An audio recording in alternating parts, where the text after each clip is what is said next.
Hello everyone, good morning to all of you and welcome to online study point. दोस्तों, आज है 9 मई और आज की इस वीडियो में हम 9 मई से रिलेटेड करंट अफेयर के सभी इंपॉर्टेंट क्वेश्चन को कवर करने वाले हैं।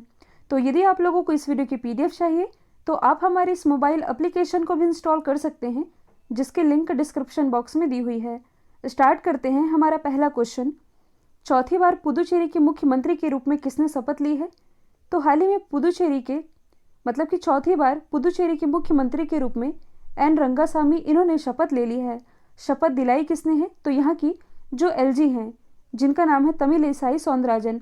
हालांकि जो तमिलिसाई सौंदरराजन है ये है तेलंगाना की राज्यपाल, लेकिन कुछ समय पहले ही पुदुचेरी की जो उपराज्यपाल थी किरण बेदी, इन्हें पद से हटाया गया था और इनके इस्तीफे के बाद तमिलिसाई सौंदरराजन को पुदुचेरी का एडिशनल चार्ज दिया गया था और इन्होंने ही एन रंगासामी को पुदुचेरी के मुख्यमंत्री के रूप में शपथ दिलाई है। अच्छा, जो एम.के. स्टालिन हैं ये किस राज्य के मुख्यमंत्री बने हैं? तमिलनाडु के, और इन्होंने स्थान लिया है एडापट्टी के पलानी स्वामी का। जबकि जो तीरथ सिंह रावत है ये उत्तराखंड के मुख्यमंत्री बने हैं और इन्होंने किनका स्थान लिया था? त्रिवेंद्र सिंह रावत का। और तमिलिसाई सौंदरराजन मैंने बता ही दिया है, ये है पुदुचेरी की उपराज्यपाल, एडिशनल चार्ज दिया गया है। यदि हम बात करें पुदुचेरी की, तो ये एक भारत का केंद्र शासित प्रदेश है जिस पर पहले फ्रांसीसियों का शासन हुआ करता था। तो पुदुचेरी के कुल 4 जिले हैं जो कि 3 राज्यों में फैले हुए हैं। एक तो है माहे जो कि केरल में है, दूसरा है यनम जो कि आंध्र प्रदेश में है, तीसरा और चौथा यानी कि पुदुचेरी और करईकाल जो कि तमिलनाडु के अंतर्गत आता है। हाल ही में भारत, फ्रांस और किस देश ने पहली त्रिपक्षीय वार्ता का आयोजन किया है? तो हाल ही में भारत, फ्रांस और ऑस्ट्रेलिया, इन तीनों कंट्रीज के बीच पहली त्रिपक्षीय वार्ता का आयोजन किया गया है। हालांकि ये जो वार्ता है ये पहले भी हो चुकी थी लास्ट ईयर, लेकिन ये केवल उस समय सचिव लेवल की थी, मतलब कि तीनों ही कंट्रीज के जो सेक्रेटरी थे इन्होंने पार्टिसिपेट किया था। लेकिन एक साल के अंतर्गत ही इसका लेवल बढ़ गया, आप कह सकते हैं, क्योंकि अब इसमें मंत्री स्तर के लोग भी पार्टिसिपेट कर सकेंगे। और इसी में मतलब कि प्राथमिकता इसमें किस चीज़ के लिए दी जा रही है? तीनों कंट्रीज इसमें समुद्री सुरक्षा, पर्यावरण और बहुपक्षवाद के लिए विचार करेंगी। यही पहल है भारत, फ्रांस और ऑस्ट्रेलिया की। अब यहाँ से मैं ऑस्ट्रेलिया के बारे में खास तौर पर इसलिए आप लोगों को बता रही हूँ क्योंकि यदि आप लोगों को याद होगा तो चाइना का एक प्रोजेक्ट है जिसका नाम है BRI यानी कि बेल्ट एंड रोड इनिशिएटिव। तो हाल ही में ऑस्ट्रेलिया है जो इसने चाइना के इस प्रोजेक्ट से एग्जिट कर लिया है, मतलब कि ये इससे बाहर हो चुका है। अब BRI से बाहर हुआ तो किस में शामिल हो गया है? स्क्राई में। स्क्राई में कौन कौन सी कंट्रीज शामिल है? इंडिया, जापान और ऑस्ट्रेलिया। स्क्राई क्या है? तो इसकी फुल फॉर्म बनती है सप्लाई चेन रेसिलेंस इनिशिएटिव। अब स्क्राई पहल की शुरुआत इन 3 कंट्रीज के बीच शुरू क्यों की गई थी? तो इसका एक रीज़न है। तो अभी क्या हुआ था आप लोगों को मालूम ही है, भारत में जब वैक्सीनेशन का काम तेजी से चल रहा था तब वैक्सीन बनाने वाली जो कंपनियां हैं, इन्हें जो रॉ मटेरियल लगता है वैक्सीन बनाने के लिए यानी कि कच्चा माल, इसकी कमी हो गई थी। तो इसके लिए भारत ने किससे संपर्क किया था? अमेरिका से। तो अमेरिका ने पहले तो ना बोल दिया था, बाद में भले ही उसने हाँ बोला हो। अमेरिका के द्वारा भारत को साफ साफ मना कर दिया गया था। भारत के जो NSA है यानी कि national security adviser Ajit Doval ji, इनके बात करने पर ये मंजूर हुए थे। तो कच्चे माल के लिए अमेरिका ने मना किया। तो आप सभी जानते हैं फॉर्मूला क्या है कि बाज़ार में यानी कि मार्केट में जब किसी चीज़ की कमी हो जाती है तब उसका रेट बढ़ जाता है। जैसे कि रेमडेसिविर, इसका जो रेट है ये 30 से 40 हज़ार रुपये तक ये इंडिया में इसकी कालाबाजारी होने लगी थी। तो यही है कि ये जो स्क्राई पहल रही थी इंडिया, जापान और ऑस्ट्रेलिया के बीच, इसमें साफ साफ ये कहा गया था कि चाहे कोई से भी सिचुएशन आ जाए, चाहे आंधी आ जाए, चाहे तूफान आ जाए, हम तीनों कंट्रीज़ एक दूसरे को सामान की आपूर्ति बंद नहीं करेंगे। मतलब कि किसी भी सिचुएशन में एक दूसरे को सामान का सप्लाई करना ये बंद नहीं करेंगे। इसलिए इसी सप्लाई चेन रेसिलेंस इनिशिएटिव, इस पहल की शुरुआत की थी इन 3 कंट्रीज़ ने। तो यहाँ से आप क्या समझ रहे हैं? ऑस्ट्रेलिया ने चाइना का BRI छोड़ा और भारत के साथ स्क्राई पहल में जुड़ गया। तब इससे कौन चिढ़ गया है? ये चिढ़ गया है चाइना। तो चाइना ने अभी फिर क्या किया है? बदले में इसने ऑस्ट्रेलिया के साथ अपनी सभी आर्थिक साझेदारी रद्द कर दी है। तो अब हम जान लेते हैं ऑस्ट्रेलिया के बारे में। ऑस्ट्रेलिया की राजधानी है कैनबरा, करेंसी है डॉलर। यहाँ के जो प्राइम मिनिस्टर हैं इनका नाम है स्कॉट मॉरिसन। ऑस्ट्रेलिया की जो सबसे लंबी रेल मार्ग है इसका नाम है ट्रांस ऑस्ट्रेलियन रेल मार्ग, जो कि पर्थ से मेलबर्न तक है। और जो विश्व प्रसिद्ध सोने की खदानें हैं कलगुरली और कुलगाड़ी, ये इसी ऑस्ट्रेलिया में स्थित है। अगला क्वेश्चन है, हाल ही में किस राज्य के वन विभाग ने चिड़ियाघर के रखवालों के लिए RT-PCR टेस्ट कंपलसरी कर दिया है? तो हाल ही में मध्य प्रदेश का जो वन विभाग है इसने ऐसा फैसला किया है। वो क्यों? तो यदि आप लोगों को याद होगा तो 2 दिन पहले मैंने आप लोगों को बताया था कि हैदराबाद में जो नेहरू प्राणी उद्यान है, यहाँ 8 एशियाई शेर ये कोरोना पॉजिटिव पाए गए हैं। तो ऐसी स्थिति को ध्यान में रखते हुए जो मध्य प्रदेश गवर्नमेंट है, मतलब कि यहाँ का जो वन विभाग है, इसने ऐसा फैसला किया है कि ऐसे लोग जो कि चिड़ियाघर की देखभाल करते हैं, मतलब कि जो जू कीपर है, इनके लिए अब RT-PCR टेस्ट ये अनिवार्य होगा। RT-PCR यानी कि reverse transcription polymerase chain reaction, ये है इसकी फुल फॉर्म। तो यदि हम बात करें मध्य प्रदेश की, जिसे सोया स्टेट के नाम से भी जाना जाता है, क्योंकि भारत में सोयाबीन का सर्वाधिक उत्पादन ये मध्य प्रदेश में ही होता है। इसके अलावा टाइगर स्टेट, क्योंकि अभी हाल ही में जो टाइगरों का सर्वे हुआ था 2018 के अनुसार, इसमें सबसे ज़्यादा टाइगर ये मध्य प्रदेश में ही पाए जाते हैं, 526, जबकि पूरे भारत में यदि पूछा जाए तो ये है 2967। यहाँ के मुख्यमंत्री कौन है? तो ये है शिवराज सिंह चौहान। राज्यपाल है आनंदीबेन पटेल। मुख्य न्यायाधीश है मोहम्मद रफ़ीक। भारत में सबसे ज़्यादा नेशनल पार्क ये मध्य प्रदेश में ही है, कान्हा, बांधवगढ़, सतपुड़ा, वन विहार, माधव। इसके अलावा पेंच, पन्ना, फॉजिल, ये सभी नेशनल पार्क स्थित है मध्य प्रदेश में ही। जहाँ जो बांधवगढ़ टाइगर रिजर्व है, यहाँ भी हाल ही में हॉट एयर बलून सर्विस की शुरुआत की गई है, और ऐसी सर्विस शुरू करने वाला ये भारत का पहला टाइगर रिजर्व भी बना था। और मध्य प्रदेश के ही भोपाल के पास स्थित है भीमबेटका, जिसे कि 2003 में यूनेस्को के वर्ल्ड हेरिटेज साइट में शामिल किया गया था। ये हाल ही में क्यों चर्चे में आया था? तो हाल ही में दुनिया का सबसे प्राचीनतम जानवर का जीवाश्म, जिसका नाम है डिंकनसोनिया, ये इसी भीमबेटका में पाया गया है। साथ ही भारत की पहली नदी जोड़ो परियोजना, जिसका नाम है केन बेतवा लिंक परियोजना, ये मध्य प्रदेश से ही रिलेटेड है। और ये जो आप देख रहे हैं ये है होशंगाबाद। हाल ही में इसी होशंगाबाद का नाम बदल करके क्या करने की घोषणा की गई है? नर्मदापुरम। और ये जो आप देख रहे हैं छतरपुर जिला, इसी छतरपुर जिला के बक्सवाहा के जंगलों में, बक्सवाहा यहाँ के जंगलों में हीरे के भंडार पाए गए हैं, और ऐसा माना जा रहा है कि ये जो हीरे के भंडार है छतरपुर में, ये पन्ना से भी 19% अधिक हैं। अगला क्वेश्चन है, हाल ही में कौन सी IT कंपनी भारत में कोविड-19 से लड़ने के प्रयासों में समर्थन के लिए 100 करोड़ रुपए देगी? तो भारत में जिस हिसाब से कोरोना की स्थिति चल रही है, तो इस आर्थिक संकट से निपटने के लिए जो इन्फोसिस है, इसके द्वारा 100 करोड़ दिया जाएगा। इन्फोसिस जो कि एक प्रसिद्ध IT कंपनी है, इसकी स्थापना की गई थी 1981 में। हेडक्वार्टर स्थित है बेंगलोर, कर्नाटक में, और इसके जो MD CEO हैं ये है सलिल पारेख। अच्छा, इन्फोसिस की स्थापना किसके द्वारा की गई थी? तो इसके संस्थापक थे नारायण मूर्ति। और काफ़ी बार मैंने आप लोगों को बताया है कि ब्रिटेन के जो वित्त सचिव हैं, इनका नाम है ऋषि सुनक। अब ऋषि सुनक, इनका डिस्कशन मैं यहाँ क्यों कर रही हूँ? तो ये जो ऋषि सुनक हैं ब्रिटेन के वित्त मंत्री, ये इन्हीं नारायण मूर्ति जो कि इन्फोसिस के संस्थापक थे, इन्हीं के ये दामाद हैं। अगला क्वेश्चन है, हाल ही में किस देश ने कोरोना की सिंगल डोज वैक्सीन बनाने में कामयाबी हासिल की है? तो ये कामयाबी रशिया के द्वारा हासिल की गई है। सिंगल डोज वैक्सीन कहने का मतलब है कि जैसे कि अभी आप लोग जो वैक्सीन लगवा रहे होंगे, हालांकि हम लोग नहीं लगवा रहे हैं, लेकिन हमारे पेरेंट्स ही लगवा चुके हैं, तो उनकी मतलब कि इस वैक्सीन की 2 खुराक लगनी है, एक लग चुकी है और दूसरी लग भी रही है। तो हाल ही में जो रशिया है, इसने क्या किया है कि कोरोना की सिंगल डोज वैक्सीन बनाने में इसने ये कामयाबी हासिल कर ली है। और इस वैक्सीन का नाम क्या रखा गया है? Sputnik light. और ये जो वैक्सीन है ये 79.4% असरदार है। तो मतलब अभी ये जो स्पुतनिक 5 वैक्सीन लॉन्च की थी, इसी का ये कैटेगरी है, मतलब कि इसी फैमिली से आप कह सकते हैं, तो जिसका अभी यूरोप और अमेरिका को छोड़ करके दुनिया के 60 देशों में इस्तेमाल हो रहा है। तो यदि हम बात करें रशिया की, तो इसकी कैपिटल है मॉस्को, करेंसी है रूबल।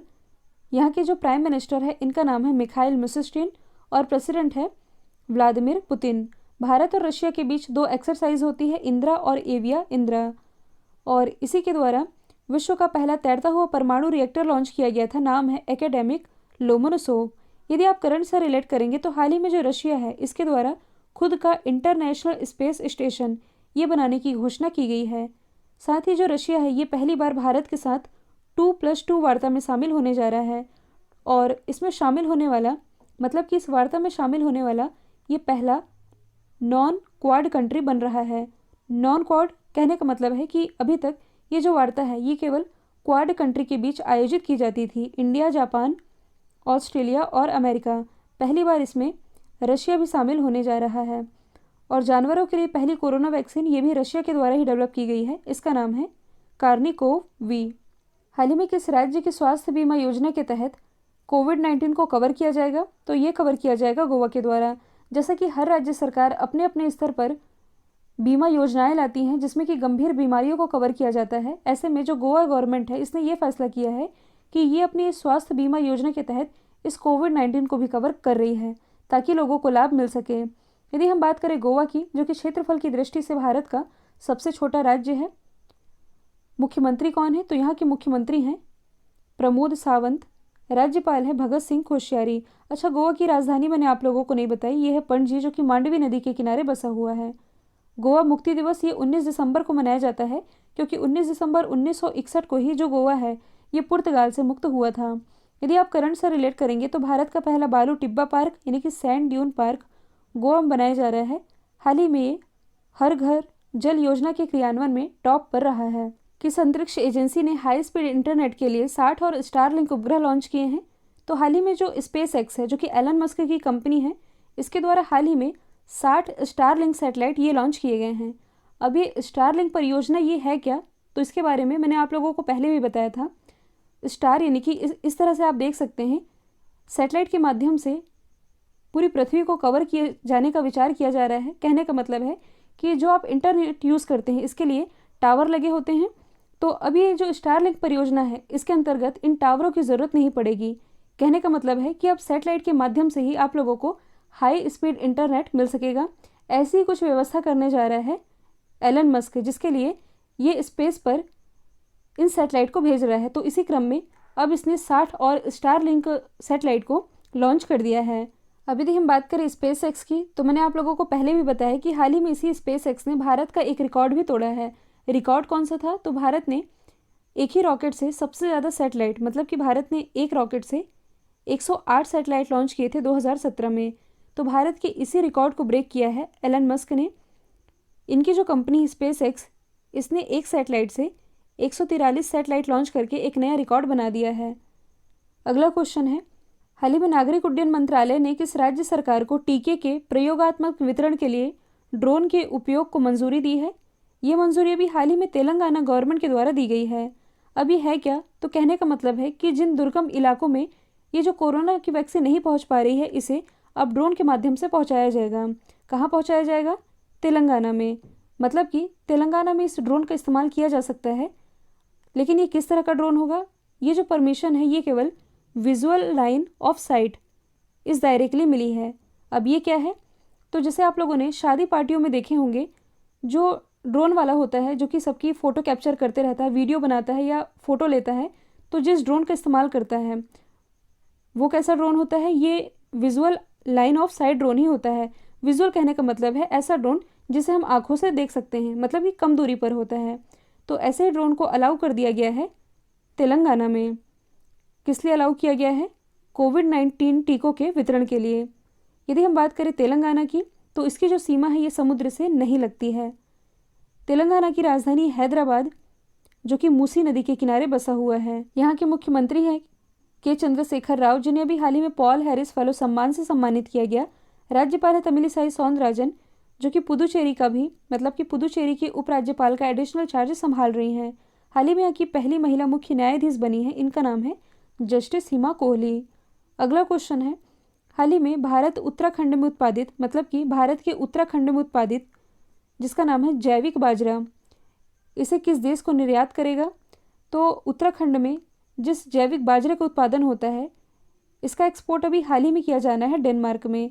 अब यहाँ जो टर्म लिखा हुआ है जैविक बाजरा, जिसकी इमेज आप देख पा रहे हैं। अच्छा, जैविक खेती कहते किसे हैं? जैविक खेती कहने का मतलब है कि ऐसी खेती जिसमें कि किसी भी प्रकार का जो कीटनाशक या उर्वरक इसका इस्तेमाल ना किया जाए, मतलब कि पूरी तरह से जो ऑर्गेनिक खेती होती है वही कहलाती है जैविक खेती। और इससे ये जो फसल उत्पादित हुई है जिसका नाम है जैविक बाजरा, तो इसका निर्यात भारत करने जा रहा है डेनमार्क को। तो उत्तराखंड में मोटे अनाज की कई तरह की किस्में पाई जाती है, जिसमें कि ये एक प्रमुख है। तो ये भारत के लिए तो काफ़ी अच्छी ही बात है, क्योंकि डेनमार्क में जाएगा तो ये धीरे धीरे और यूरोपीय कंट्री में फैलेगा, जिससे कि इसे पहचान भी मिलेगी। जैसे कि हाल ही में उत्तर प्रदेश का जो काला नमक चावल था, जिसे आप बुद्धा चावल भी कहते हैं, इसका सप्लाई कहाँ किया गया था? तो इसका सप्लाई ये किया गया था सिंगापुर को। तो यदि हम बात करें डेनमार्क की, जो कि एक यूरोपीय कंट्री है, इसकी कैपिटल है कोपेनहेगन, करेंसी है डेनिश क्रोन। हाल ही में जो करप्शन इंडेक्स यानी कि भ्रष्टाचार सूचकांक रिलीज किया गया था, इसमें डेनमार्क और न्यूजीलैंड ये टॉप पर है, यानी कि इन कंट्रीज़ में सबसे कम भ्रष्टाचार होता है। इसमें इंडिया की रैंकिंग 86 रही है। यदि आप करंट से रिलेट करेंगे तो हाल ही में डेनमार्क के द्वारा विश्व का पहला ऊर्जा द्वीप ये बनाया जाना है। और ये कहाँ बनाया जाएगा? इसके सामने ये जो आप देख रहे हैं नॉर्थ सी, यहाँ इसकी स्थापना की जाएगी, जिसमें कि समुद्र के अंदर एक तरह का पवन ऊर्जा संयंत्र लगाया जाएगा, या आप कह सकते हैं कि द्वीप होगा समुद्र के अंदर ही, जो कि समुद्र से चलने वाली हवाओं को ग्रहण करेगा और इससे ये जो एनर्जी पैदा करेगा, विंड एनर्जी, ये एनर्जी अन्य यूरोपीय कंट्री में मिल सकेगी। ऐसी ही पहल करने जा रहा है डेनमार्क। हाल ही में किस राज्य सरकार ने कोरोना रोगियों के लिए आयुर्वेदिक टेलीमेडिसिन सुविधा की शुरुआत की है? तो आयुर्वेदिक टेलीमेडिसिन सुविधा की शुरुआत हाल ही में हरियाणा गवर्नमेंट के द्वारा की गई है। और इस योजना के अंतर्गत जो भी कोरोना पेशेंट हैं, ये फ़ोन पर आयुर्वेदिक दवाओं की जानकारी ले सकेंगे और इसके लिए हेल्पलाइन नंबर भी जारी किया गया है। साथ ही ये जो फैसिलिटी है ये सुबह 8 बजे से रात बजे तक अवेलेबल रहेगी, जिसमें कि यहाँ के जो वरिष्ठ आयुर्वेद डॉक्टर हैं ये इन्हें हेल्प करेंगे और अपना परामर्श दे सकेंगे। ऐसी सुविधा हरियाणा के लोगों के लिए शुरू की गई है। हरियाणा की राजधानी है चंडीगढ़, मुख्यमंत्री मनोहर लाल खट्टर, राज्यपाल है सत्यदेव नारायण आर्य, नेशनल पार्क है कलेसर सुल्तानपुर। एनीमिया मुक्त भारत सूचकांक में हरियाणा टॉप पर है। यदि आप करंट से रिलेट करेंगे तो हाल ही में हरियाणा के करनाल जिला प्रशासन के द्वारा ऑक्सीजन ऑन व्हील्स पहल की शुरुआत की गई है। हाल ही में द बेंच नामक किताब किसने लिखी है? तो ये भी हाल ही में लिखी गई है मेगन मर्कल के द्वारा, और ये बच्चों पर बेस किताब है जो कि अगले महीने लॉन्च की जानी है। यदि हम बात करें बराक ओबामा की, जो कि अमेरिका के पूर्व प्रेसिडेंट रहे हैं, हाल ही में इनके द्वारा एक किताब लिखी गई है जो कि एग्ज़ाम का पार्ट बन चुकी है। इसका नाम है ए प्रॉमिस्ड लैंड। यदि हम बात करें रस्किन बॉन्ड की, तो हाल ही में इन्होंने एक किताब लिखी थी जिसका नाम है how to become a writer. यदि हम बात करें भारत के प्रसिद्ध राइटर चेतन भगत की, तो हाल ही में इनके द्वारा एक किताब लिखी गई है जिसका नाम है वन अरेंज्ड मर्डर। तो सभी आप याद रखेंगे। कल जो मैंने आप लोगों से सवाल पूछा था, इसका राइट आंसर मुंबई था। अब आप लोगों के लिए आज का सवाल है, कोरोना वायरस का ये नया स्ट्रेन पहली बार किस राज्य में पाया गया है? तो इसका जो भी आंसर है कमेंट बॉक्स में बताइएगा। वीडियो यदि पसंद आए तो लाइक कीजिए, शेयर कीजिए और चैनल को सब्सक्राइब करना बिल्कुल मत भूलिएगा।